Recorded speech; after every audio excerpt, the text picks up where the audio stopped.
Good afternoon. Welcome to today's webinar, Re-examining the Role of the Funeral and Cemetery Professional. We are very excited to share new insights and findings from our 2021 Funeral and Cemetery Consumer Behavior Study. We appreciate you taking time out of your busy schedules to join us. My name is Nicole Vullo, Marketing Manager for the Foresight Companies, and I will be your moderator for today's webinar. Before we get started, I do have a few housekeeping notes. To eliminate background noise, all participants have been muted and you will only be able to hear the presenters speak. After our presentation, we will have time for a question and answer session. If you'd like to send us a question, you may do so at any time by using the Q&A or chat feature in the Zoom dashboard on the bottom of the screen. We will do our best to answer your question by the end of the program today. Because we have a limited amount of time, we do apologize in advance if we do not answer your question online, but we will be sure to follow up on any unanswered questions after the program. Lastly, we will be recording today's webinar and will be sharing a copy along with our presentation slides. I would like to now turn over to Doug Gober. Doug is a partner at the Foresight Companies and he will take you through our goals for today's program. Thank you, Nicole. You know, as we look at the pandemic and look at how it has affected us again, we're taking another look. The pandemic has allowed us the freedom to redefine what's really most important. In the last year, I would say that probably all of us, at least at one time or another, has evaluated our own mortality and that of the people we love. Specifically, as it relates to us, the worst kept secret in death care is that things are changing. But if you look at the world around us, what's really changing is how connected everything is. Customers can access multiple sources for everything right from their chairs. How many of you know right now that India is having a huge outbreak of COVID? Every one of you know it. That is an illustration of our world from anywhere in the world. Anything can be comparison shot. Anybody can get a rudimentary education about anything in just a few minutes. And of course, it's all true because it's on the internet. What it means is that some of the things that kept people coming to us in this business are gone. History, tradition, not knowing somebody else to ask. It means we have to focus on the differences that are really important to people, real differences that affect their satisfaction with the final product, not just what they bought, but what we produced. That's our product. But we also get a chance to communicate with them in different ways. To be a part of that instant education, they can get whenever they want it. We get a chance to shape their opinions about what's truly important. And that's what you see when you look at other businesses and ours, is that what's really important is being redefined out there by someone or by everyone. And whether they're leading or following, lots of businesses are changing. So if the old formula is being wiped away, then it's a great opportunity to start working on your new formula. What's the blueprint for success in the new era? If you're going to start from scratch, what would you choose to invest your money in? What do you think would add value for some of your customers? Facilities, events, hospitality, convenience. These are all kind of things that have been reimagined today. Things like disposition, sympathy, dignity, integrity. These are some things that you have to invest in, but you don't get to talk about because you can't win by getting them right, because everyone assumes that you already do them. So you can only lose, and lose big, if you get one of them wrong. So let's focus on where we are today. And that's what we're here to do through this research work that we've done. The winners, here's what we did. There were basically, we did 5 days in the field. We collected over 4,100 responses. In less than 5 days, we expected it to take 10 to 15 days. Over 4,100 people responded. The minimum responded age was 45. That gives us, that's kind of our target audience, and it gives us about a 95% confidence level in the data we're going to share with you today. Historically, when we did this before, we did it based on before, during, and after the pandemic. In this case, the questions we asked were just related to during the pandemic and after the pandemic. So here's where we want to go with this. Anytime there's upheaval in society, whether it's business, education, religion, politics, whatever it might be, whatever the specific area, there's always winners and losers. And this upheaval is no different for us. The best way to do discovery, real discovery, is to ask the right questions at the right time. That's what we've tried to do. My partner, Chris Kruger, has led our charge in this research effort on behalf of Foresight. And he's going to take us through what we found.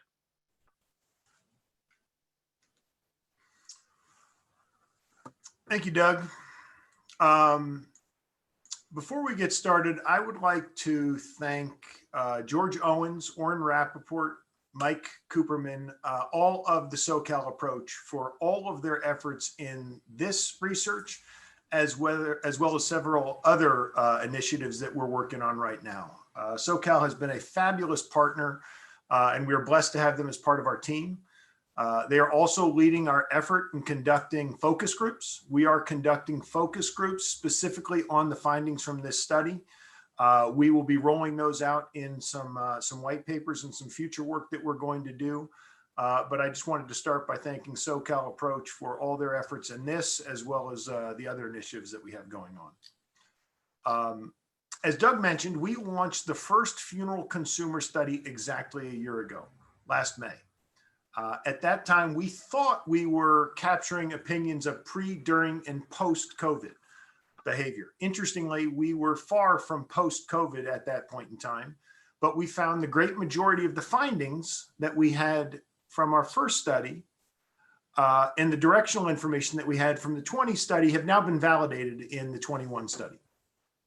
I think one of the most humbling and compelling takes, at least my takes, on the 20 study was that the findings are just as relevant today as they were 1 year ago. Ours was one of the very first studies in the profession to focus on the broad consumer attitudes about the funeral and cemetery profession. But the point that Doug made earlier, I'd like to reinforce. The findings are not opinion. What we're talking about here are facts. It's empirical information, and we're delivering to you the opinions of the consumer about us, about our profession. So without further ado, let's get started. And let's talk about what did we learn last year. First, the reimagined role of the funeral director. In the 20 study, we saw that the role of the funeral director or the cemetery counselor had to be reimagined. That role, which had traditionally been more face-to-face and retail focused, had shifted. It shifted to a more virtual and a much more consultative approach. The ways in which the profession had to serve was entirely new.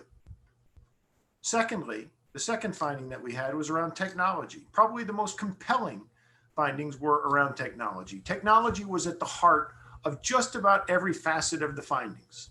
Not only were we forced into adapting our technology into everything that we do because of the quarantines and the other restrictions, we were introducing technology at a pace never been seen before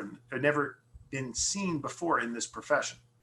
We were forced to interact with our client families in an entirely new way. One of the things that we can confirm through this year's study is these shifts in technology and this and the interactions that the consumers are experiencing, they're not going away. This is most certainly a permanent shift in consumers' attitudes. Lastly, I think it goes around the consumer attitudes. The change in consumer attitudes were dramatic. We also saw a demand for transparency. We wanted convenience. And consumers were also looking to pre-plan at levels never done before. Before we take a deep dive into those findings from the 21 study, I want to highlight how and why consumers have changed their attitudes as it relates to our profession. The change in consumer preference is not all that subtle. The shift is taking place at a pace never seen before. The past year has clearly been a defining period. It will certainly be one of those points in time for which we compare pre-COVID, post-COVID, pre-9/11, post-9/11. What is clear is that consumers' attitudes and behaviors are changing quicker today than ever before. Chris, I would even say as it relates to us, it would be pre-1984 FTC rule and post. That's a good point. It's no great surprise as we look in the rearview mirror that the attitudes about death and dying have changed. In a profession that is, I'd like to think, or I would say is probably 15 to 20 years behind the times, very steeped in tradition, the pandemic forced us all to become somewhat current with technology and adapt to new ways of doing things. The winners adapted.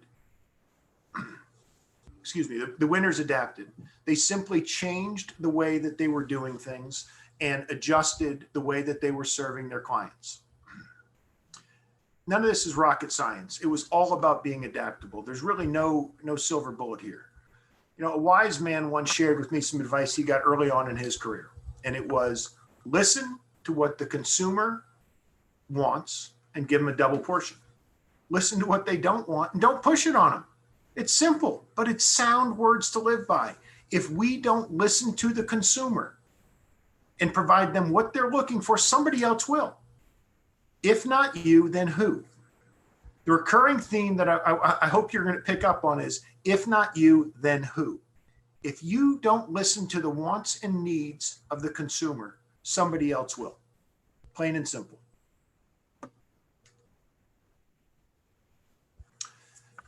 In this study performed by the Ketchen Group, 28% of all consumers are saying that they have made a permanent change to their brand preferences and their brand loyalty as a result of the pandemic. 28% have changed their loyalties as a result of the pandemic. If 3 out of 10 consumers have changed their loyalty that quickly as a result of the pandemic, what makes us think that we aren't facing the same shift in consumer behavior? Chris, we're in a what have you done lately for me society. I mean, this is just sped it up. How many of you would say that our consumer is different? The funeral and cemetery consumer is different. My families are loyal. Well, think about that for a minute.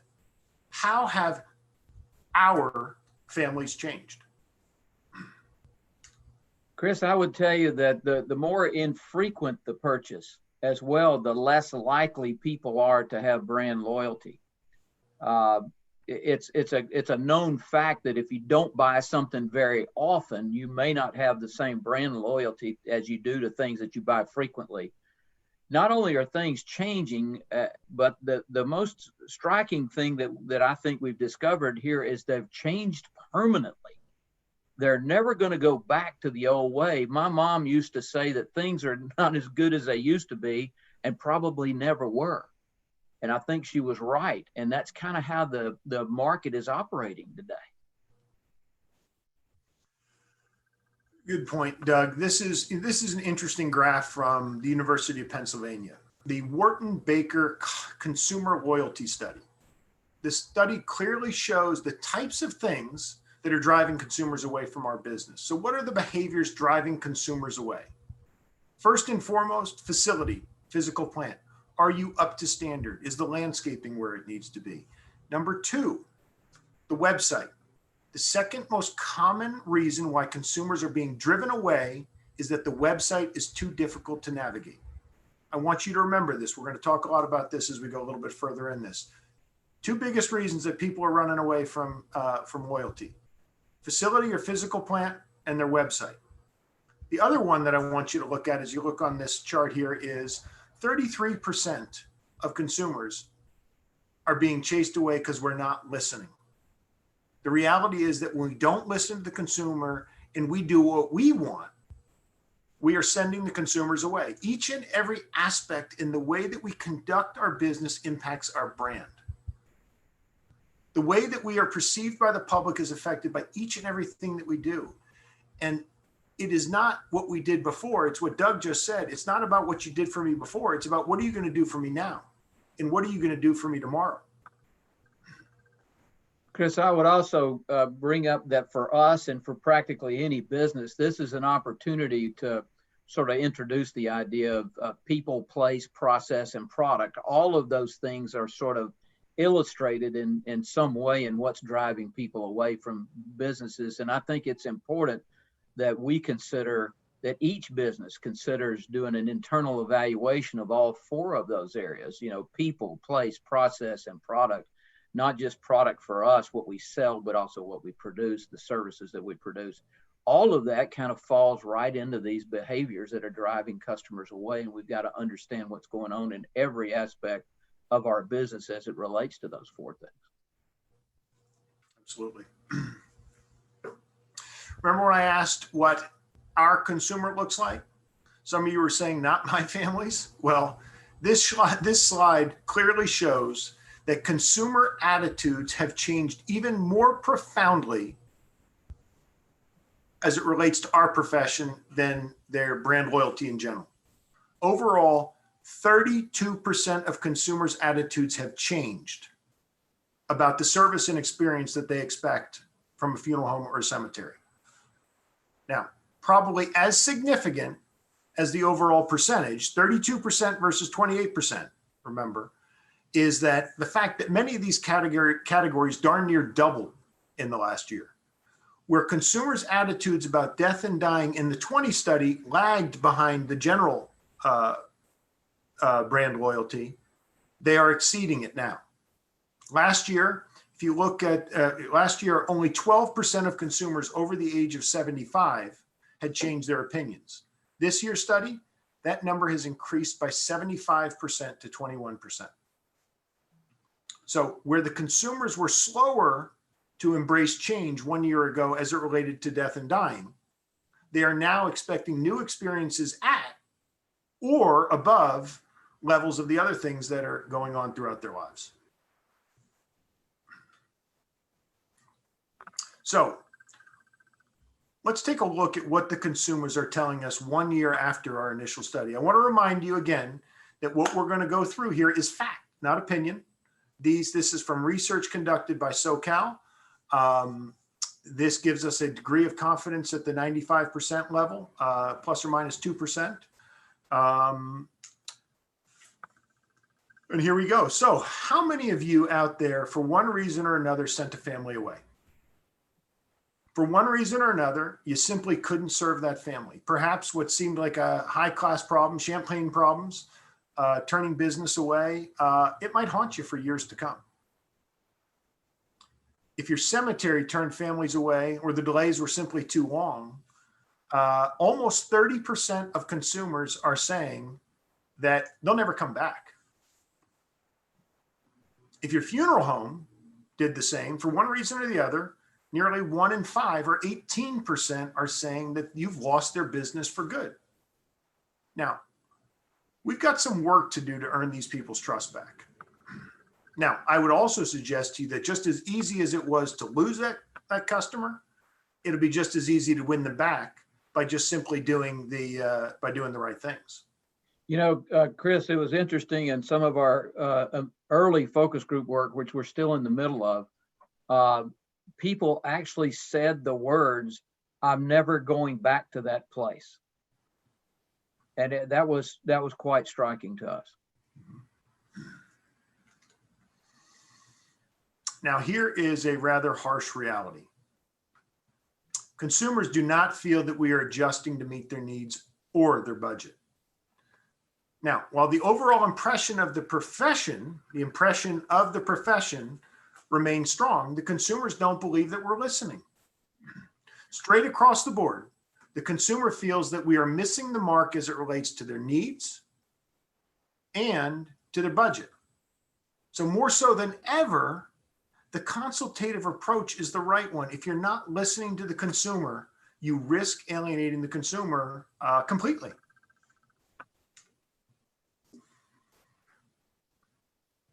Celebrations are important. 2/3, 63% of consumers still feel that having a big celebration is important. Yet nearly half, 49% of all consumers are planning to have that celebration outside of a funeral home. 1/2 of these consumers are looking to have their celebration elsewhere. So what does that mean? It means that we had better have our pricing right to start. It also means that we had better listen to what the consumer wants and provide some sort of a solution. We can fight it or we can embrace it and work with it. It has never been more important to be consultative in your approach from the beginning. You need to be listening more and speaking less. It is more critical now than ever to listen to what the consumer is telling us. You know, Chris, as it relates to this, I'd have to say, you and I both have been in a lot of funeral homes, and a lot of people on this webinar have as well.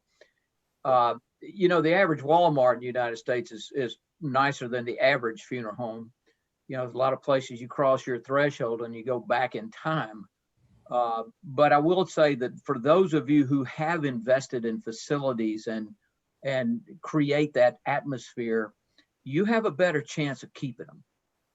And the opportunity that exists here, we don't have time in the course of explaining the facts that we recovered to position the positive parts of the things where people are doing it right. And so if you're doing these things right, you also have a chance to be in that 50% that keep them, that you keep a larger percentage of those people.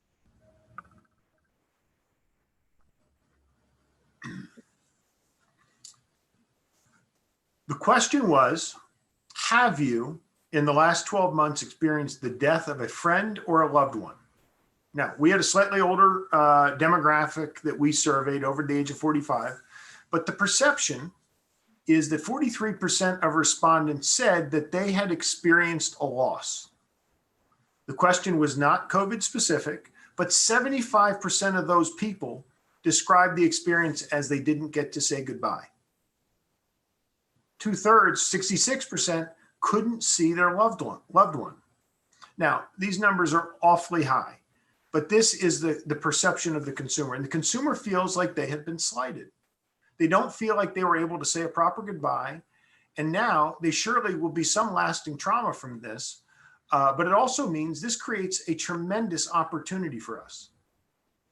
We really need to connect with these folks, and we have an opportunity here, and it's an opportunity not to be wasted.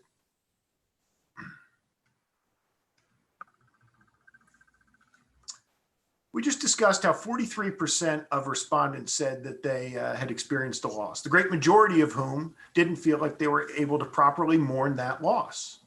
Now, according to a 2021 SMS marketing data from 99 firms, we know that 90% of all text messages are read within 3 minutes of being sent. These days, we all have our phones within arm's reach of us, right? So why do we bring this up? Because there are answers out there. There are alternatives. There's some really slick ways that we can communicate and connect with our families. There are options out here. Look at that statistic and think about that for a minute. 90% of text messages are read within 3 minutes. I know it might not feel right, but it's real. The way people wish to connect is different today than it was before.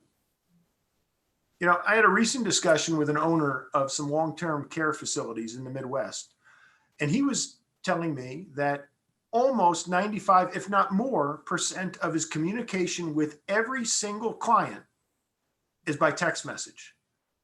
Most of the clients that are now going to be ultimately living in his facilities, they don't speak to them until they come for the intake. These are people who are going into long-term care facilities, making massive financial commitments for their loved ones. And in most cases, they're not even talking to them on the phone before they come in for the intake. This is the way that things are evolving, folks. It's a different world, but we've got to embrace it. Different ways, we have to embrace different technologies and adapt to what how the consumer wants to interact with us. Death is never convenient. Now, while some would relate convenience with price, consumers are willing to pay if you make it simple for them. This is something very different. 21% of consumers are willing to pay if you make it easier. Provide me with the information online. Let me do this on my terms, make it a smooth customer experience, and I'm willing to pay a premium. Okay. Now, overall, some interesting statistics around the consumer's expectations on price. On average, consumers expected to spend more this year than they did last year. 44% expect prices to be higher than they were pre-COVID.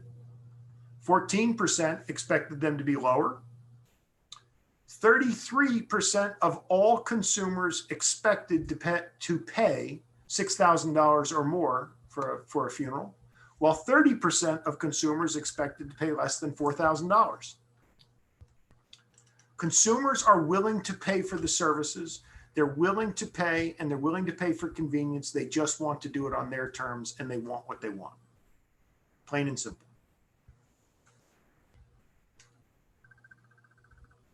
Now, we're going to take a few deep dives into three core areas, being technology, convenience, and pre-need. And we're going to dig a little bit deeper on that. But first, we're going to start with technology, because technology remains at the heart of the great majority of the things that the consumer expects. So being current and or progressive in technology is what is simply going to separate you from everybody else. Now, the pandemic brought a surge in the adoption of internet-based services to communicate, interact, stay connected, really in all facets of society. It spans all ages, incomes, demographic levels. Things that were relatively unheard of before have become commonplace. Telemedicine experienced a 700% increase. People that you would never expect to be doing these kind of things are doing them regularly. My parents, their friends in their 70s and 80s are doing these things each and every single day. My parents, for heaven's sakes, are having Zoom cocktail parties. My father still has an AOL account and he can barely play solitaire on the computer, but they're having cocktail parties on Zoom. This is what it's come to, folks. But in all seriousness, technology has been adapted in all walks of life. I mean, heck, we got Doug Gober on a Zoom presentation here, so we're really making strides. What was once counterculture really is mainstream. Almost half of consumers believe they can show how much they care simply by attending the live streaming of an event. Folks, when half of all consumers don't feel that they have to show up to a service and they don't have to be there in person, how does that affect your business model? How does that affect your building, your staff? Every single thing that we do is impacted by these preferences by the consumer. Consumers in large numbers are saying they plan on logging onto the service, not attending it. Now, this is an amazing statistic because because now people have had the experience since last year's research that we did last May, and these numbers are up 100% since last year, 99% year over year. These numbers are up. And Chris, you would recall on Monday night of this week, we had a focus group where a member of the group, now these slides were already done before we had our focus group on Monday night. This presentation was ready to go. And we had a person in our focus group Monday night say that attending a service demonstrated, he used the exact word, it demonstrated how much I cared. And I felt like I was there. He used the exact words that we already had on the slide. It's very interesting how this number has gone up in the last 12 months. Well, there was a lot of other cool dialogue that went back and forth between the attendees of the focus group, and we'll share that down the road, but it was really some fascinating stuff. But continuing on that live streaming is mainstream theme. Prior to COVID, 25% or less of consumers were expecting live streaming. And if they were probably willing to pay for it. Today, almost half Half of all consumers are expecting live streaming to be a part of the offering, but they're not willing to pay for it. 79% are not willing, who are expecting that live streaming, aren't willing to pay for it, plain and simple. It is an absolute must-have. Now, for some reason, I say for some reason, but this seems to be one of the toughest areas that people have a difficult time digesting. The elements of the service that the consumers are looking for has changed.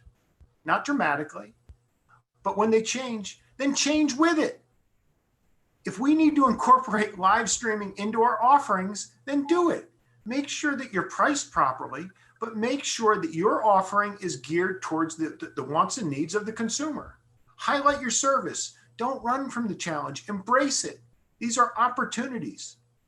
And it's even more so now that Doug and I, as he was mentioning that Monday night focus group, the feedback that we heard from the consumers was remarkable. Don't run from it. Embrace it. And these are all people who had participated in this.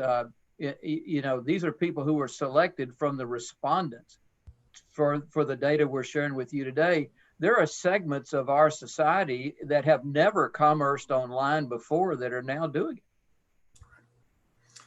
So what is the right behavior here? You got to integrate technology into the complete offering of your business.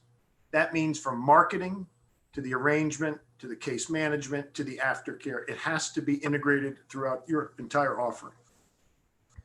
You got to hire and train the right people.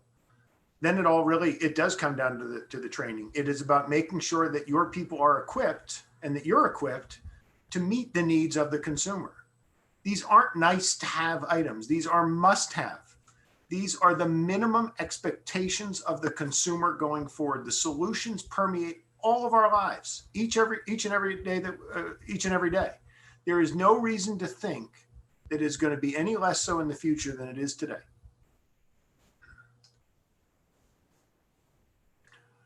Now, in a world of instant gratification, the demands around convenience continue to get more and more. It is no different in our profession. We are an instant gratification society, and convenience is a big part of what the consumer is looking for in our profession at this point in time. If you look at, Chris, what's going on in the rest of the world and the evolution of retail, where at one time, basically retail is time plus money equals stuff. We started out with a focus on the stuff. There was lots of product filling the shelves, and then we focused on the money, where the big box guys, the Walmarts and Kmarts, came in and drove the cost down of all the stuff that was filling all the shelves. And then the new frontier now, though, is time. How can we take the most time out of the equation? It's the total success of a company like Amazon, where they don't even have a store. It's not about filling the shelves anymore. It doesn't mean we go backwards on the idea that I want lots of product at the lowest price. And if we assume that our competitors already kind of have those two elements nailed down, then where do you compete next? But where you compete is on time, convenience. And that's the leading edge for competition today, is time. Then it's going to be the leading edge for showing this business how to plan. And it's going to take us into places we've never been. It wasn't that long ago that the focus in the open marketplace, if you will, was about the experience economy. Well, the experience economy happened and had a reasonably short life, because now it's being replaced, and has really been replaced, by the convenience economy. Literally, I want it, and I want it right now. And they expect that same kind of response from us, even though the circumstances are not perfectly the same. I understand we're not buying toothpaste here, but we can't ignore this movement towards the convenience economy. It is a move towards convenience economy, but it is not at the expense of experience. They still want the experience, but they want it with convenience. Shoppers have been conditioned as a result of this pandemic that almost anything they want or need can be ordered from the comfort of their own homes. The convenience thing is hitting across all aspects of life. It is no different for us. Think about your own life. how many things were you doing online virtually differently today than a year ago or more? How many different things are you going to be doing differently 12 months from now? I imagine there's probably quite a few. I'm not sure that there's many things in my life that aren't already online, but I'm sure they're going to get there. The online grocery business grew by over $2.1 billion last year alone. Now, I think Chris, I think a significant piece of that was delivered to my door. well, I would suggest that actually, if you took the amount of commerce that was conducted online, or at least reintegrated into our profession, it wouldn't surprise me one bit at all if the figures for our profession are higher than the 2.1 billion that we're seeing here for the grocery business. Good point. Remember, 21% of consumers are willing to pay for convenience, and probably a great many more expect it. Now, what we do in this profession is not easy, but the key is making it look like it is. That's the job. 15% of consumers are looking for a house call. 15% of consumers are now saying that they would rather make the arrangements, would have you come to them to make arrangements. Now, coupled with the next slide. You know, Chris, before you go there, in previous research work that we've done, making funeral arrangements was, consumers said that it reminds them of going to the doctor's office to get the results of their test, or buying a car, which are both now being done online. Mm-hmm. You know, how many of you are doing things online today like this just to avoid a salesperson? And people told us in the past that they were trying to avoid the arrangement conference circumstance because of how it made them feel. Well, this is an opportunity for us to kind of circumvent a little bit of that. It's a real challenge, but it's a real opportunity as well. Mm-hmm. So when you take 15% of the consumers that are looking for a house call, and you couple it with these statistics, north of 50% of consumers, almost 60% of consumers are telling us that they prefer not to make the arrangements in a funeral home or a cemetery. Now, pre-COVID, very few, if any, arrangements and presentations were being made virtually. 1 year ago, that number was 46% in what we thought was the post-pandemic world. Today, that number is 41%. When you combine the 41 and that 15%, almost 60% of consumers are looking to make their arrangements without even crossing your threshold, without even coming in your door. Now, we all know that good arrangers are hard to come by. Mm-hmm. You know, that's a known fact in our business. Their skills simply need to be improved to help them to adapt to this new operating climate. The pandemic has magnified this crisis of need that we have for qualified folks. This is a nationwide problem. It's a real challenge, but we need to keep looking outside of funeral service for candidates who are already more adapted to this new methodology than maybe some of our current folks are, and then help those that we have to get better at it. You remember the slide towards the beginning of the presentation where the second most popular reason for losing a customer was website was difficult to navigate? 75% of lost customers said that the reason they left is because of the website. Well, 74% of our consumers expect to be able to find pricing online. And almost half of those will not do business with you if you do not provide that level of transparency. 74% expect to find your pricing online. Half of them are not going to do business with you if you don't make it easy. 2/3 of consumers expect to see our products online. In our profession, that means that we have one chance to create that value proposition for the consumer when they go to our website. This tells us clearly where the customer's first impressions are being developed. You must be projecting, your brand image through technology and doing it up front.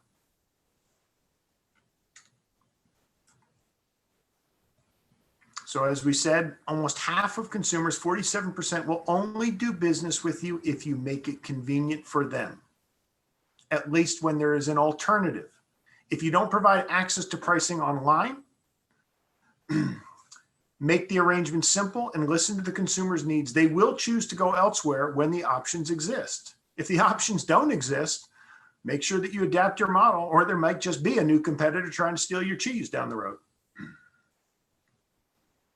Now, to me, this should be the most frightening statistic of all.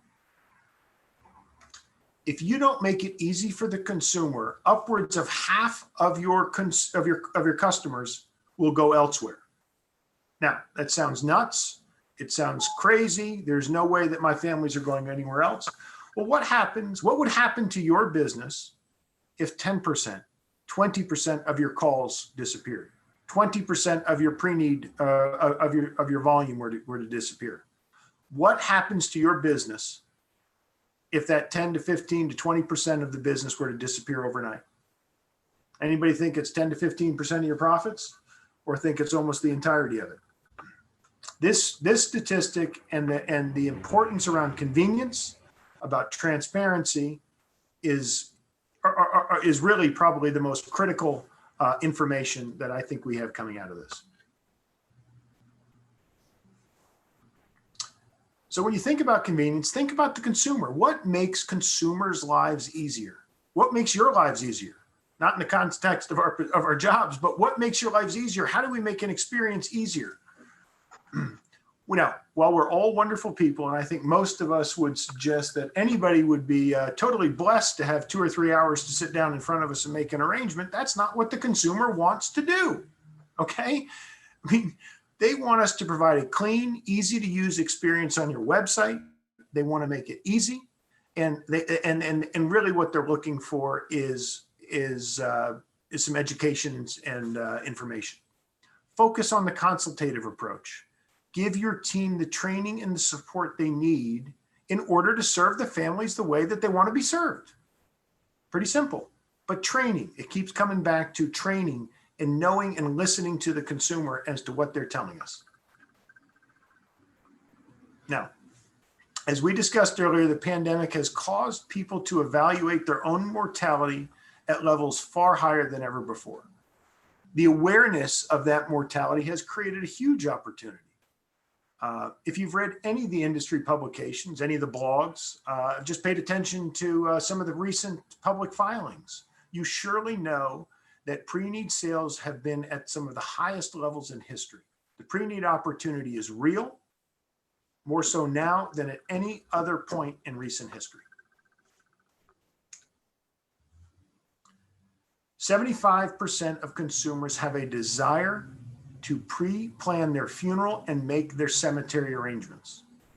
Pre-pandemic, that number was 58%.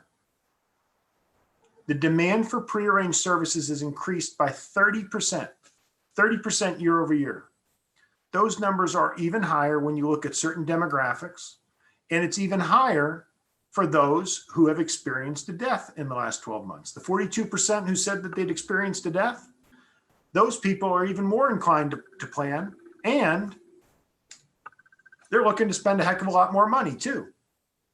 They've experienced that death. They didn't feel like they got what they bargained for, or what they really wanted to in the process of the grieving. And now they want to plan at a rate higher, and they're willing to spend for it to make sure that they secure what they want.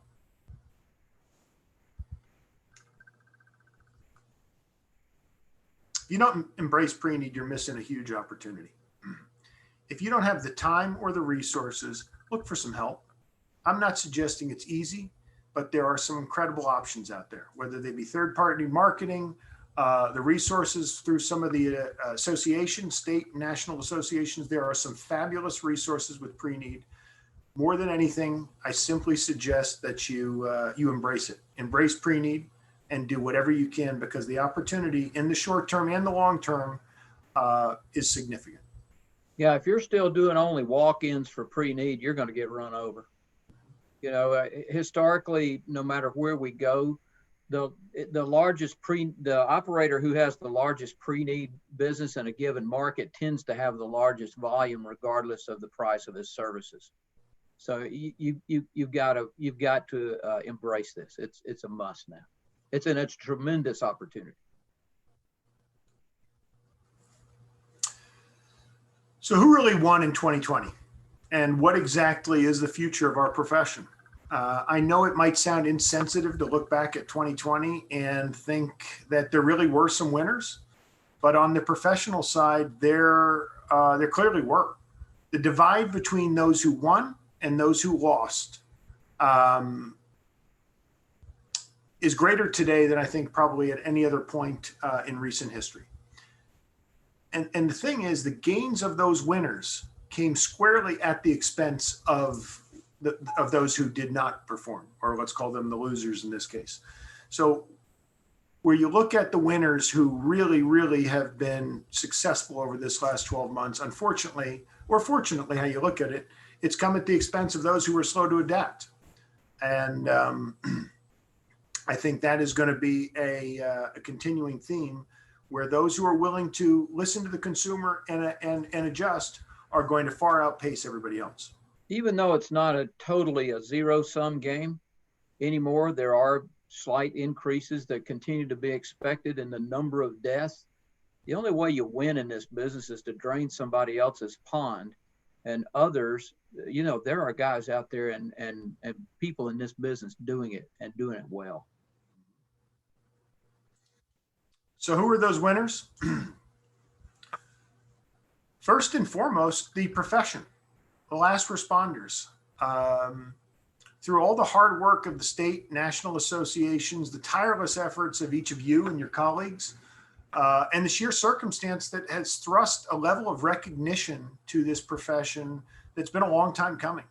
The profession as a whole has been a clear winner through 2020. Technology, firms who had already embraced technology into their interaction with the client families prior to the lockdown clearly had a significant advantage. But firms that were quick to adapt and were willing to adapt and do things differently, those were the winners in 2020. And those will continue to be the winners. This is, Doug, you made a comment earlier, but this is not a temporary thing. This is not a one-time adjustment. This is a constant evolution of consumers' behavior and consumer demands on our profession. Customer experience. This continues to be at the core of the findings. Doug was talking about a convenience economy and an experience economy. Those who adapt to what the consumer is looking for win. Firms that focus on the solution and not the excuses are the ones that are prevailing. And lastly, talked about it just a moment ago, but pre-need. Almost straight across the board, we've heard the significant spikes in pre-need, particularly the second half of the year. Consumers' heightened awareness of their own mortality and planning for the future has created an opportunity for pre-need like no other time in recent history, as I say, but also continues to be an opportunity. If you're not there, you're not left behind. Embrace it. It's there. It's there for the taking. Now, so when we look at who the winners were in 2020, one of the ways that we could look at this, we've selected SCI, Stonemore, and Carriage as some of the public companies who had the most current and available information for us. You look at revenues. You got 9% down a little bit for Stonemore, up 20% for Carriage. But the one I want you to focus on for a moment here is the bottom line, market cap. Market capitalization in loose terms means the value of the business. SCI had the lowest increase in value of the business at 25%, with Stonemore up 170% and Carriage up 124%. I suggest this to you. You look at this. This represents almost 20% of our entire profession right here, of which at least of these three businesses, the bare minimum, the value of their business went up was 25%. Others went up over 100%. I guess the question is, when you look at yourself and look at your own business, How did your business weather the last 12 months? Yeah, how have Back you and done say, in the same period? yeah, Exactly. If I looked at your data using the same criteria, what would it look like? Did your personal net worth go up like this? 25% or better? Should it have? go back to that last slide, Doug, that we are talking about the winners. The winner is the profession, not only optically to to consumers as a whole, but back to the empirical data here. Look at the value of these people's businesses and look what happened. The question becomes is, did you capture this opportunity as well? And if you didn't, it doesn't mean the opportunity is lost, but the opportunity is there for the taking, as long as you're willing to adapt. So when we look back at all of the data points from both 2020 and 2021, and all of this consumer behavior, the one thing that we know for certain is that the role of the funeral and cemetery professional and the profession as a whole has to be completely reimagined. And we know that these re-examined roles are most likely not changing back anytime soon. As I mentioned earlier, this is a constant evolution.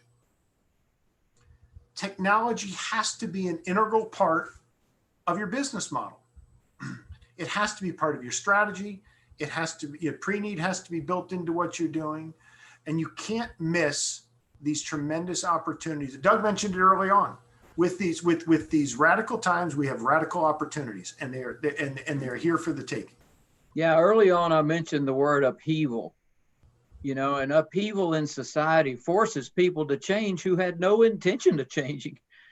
This representative sample of people that we've interviewed have voted their support of funeral services, what I might refer to it as the new MDR, the new minimum daily requirement, or maybe we should call it for those of you old enough to remember MDR, maybe we should call this the MOR, the minimum operating requirement. And if you're unable or unwilling to meet this challenge, maybe you need to call us or somebody like us. We can help you do something else. The challenges are huge, but anytime there's these kind of challenges, there's always winners and losers. And that upheaval is real, but it creates tremendous opportunity for those of us willing to move forward with it. I think that's a good point, Doug. There are most clearly winners and losers, I think more so now than at any other point in history. And then the real question is, if not you, then who? Because if you're not going to do it, somebody else will. The business model of the past is just that. It's the past.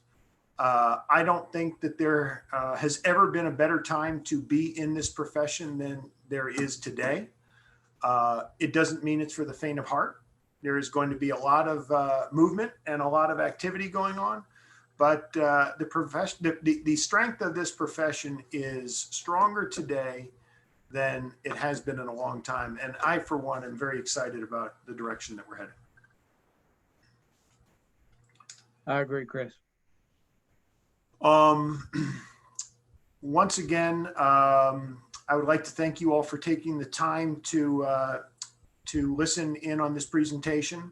I'm going to turn it back over to Nicole. Those are the end of the prepared remarks, and we are available to answer some questions that you may have about the presentation.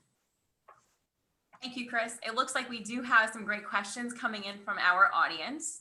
The first one I would like to ask to you and Doug. What did you find to be most compelling or interesting from your 2021 study results? Chris, I would have to say the most compelling one fact is that people sort of ignored our circumstances early on when we were forced with sheer numbers and sheer volume to potentially turn some people away. It didn't seem to matter. The consumer didn't seem to accept that positioning that some of our colleagues took nationwide. And the fact that they said to us, I'm not going back to that place because they turned me away, that was one of the striking things for me personally that struck me. I think and for me, Doug, the real compelling, it's the data as a whole, there is so much data and there is so much different ways to dive into this. The thing that really is compelling to me is the amount of people that never want to cross our door frame in order to use our services, and then once they contract with us, they don't want to even come into our facilities once again. So I think it's more it's that convenience, that transparency, and how technology is being woven into what is the acceptable manner of grieving and going through this process. We have one other question that also came in. My business is a smaller business in a rural area. Where do I begin with adding pre-need to my business model? Doug? Well, as Chris alluded to in the pre-need section, there's just multiple areas of outside available help in that business, and they are experts at it. They're all our friends. And so I can't say that I can endorse one over the other, although I know several who do amazing jobs at assisting funeral homes and getting a pre-need program up and running. That probably, if you get anything out of this session, I would say, if you're not doing that, that would be job one, is to get your pre-need moving. You're going to gain business by doing pre-need well and doing it right. And you've got a consumer who's never been more open to the concept. So without specifics, I would say you got to get to those people, and you can certainly call us offline and we can give you our list of the good ones out there, because there's a lot of good folks doing that work. Absolutely. We have another question that came in. Earlier, you mentioned that families are looking elsewhere if they had been turned away from their preferred funeral home.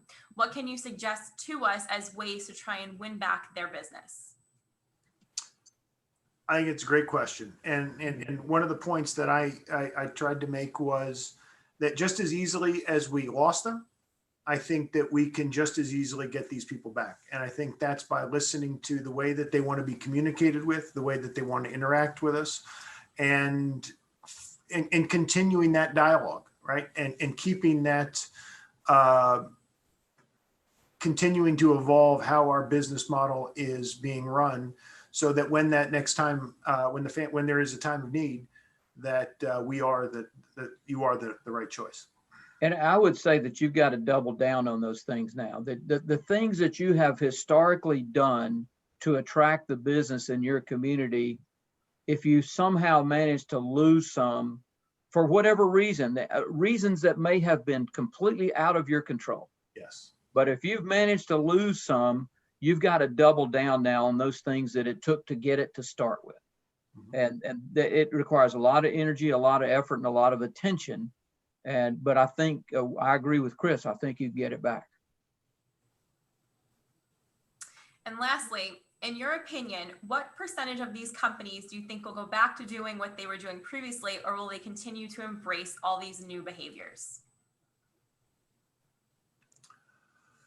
If the question is about the companies being funeral homes and cemeteries, I would suggest that I hope you don't go back to doing things the way that you used to, and that you continue to evolve, because I think you will get left behind. You will be part of that group that we described as the ones who are not adaptable and not continuing to evolve with the consumer.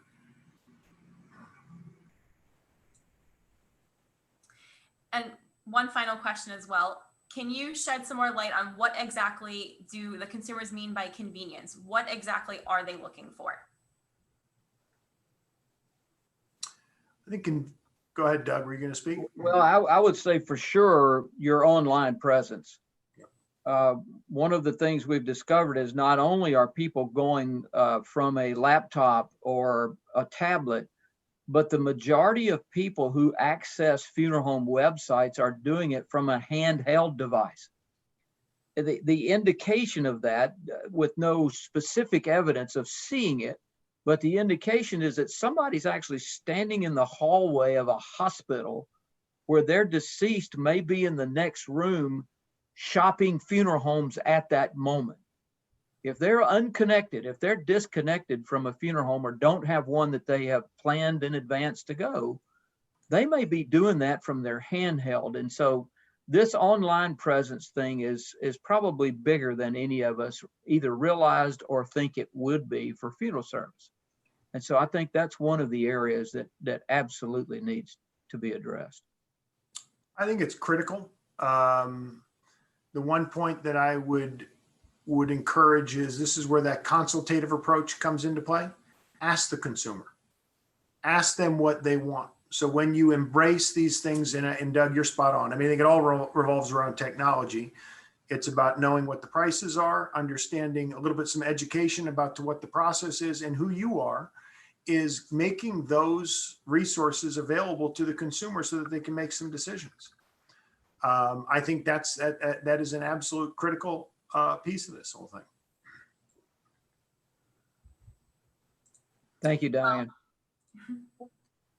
Well, it looks like we are just about out of time. We want to thank all of you for joining us today for our webinar. It's our hope that you found all these insights to be both informative and helpful. As I mentioned, a recording of today's webinar and our presentation slides will be available for you. If you have any additional questions, please feel free to reach out to Chris, Doug, or myself. We want to thank you all again, and we will see you next time. And for those of you that may have had a question that we didn't get to, we will get back to you right away. Thank you, everyone, and have a great day. Thank you.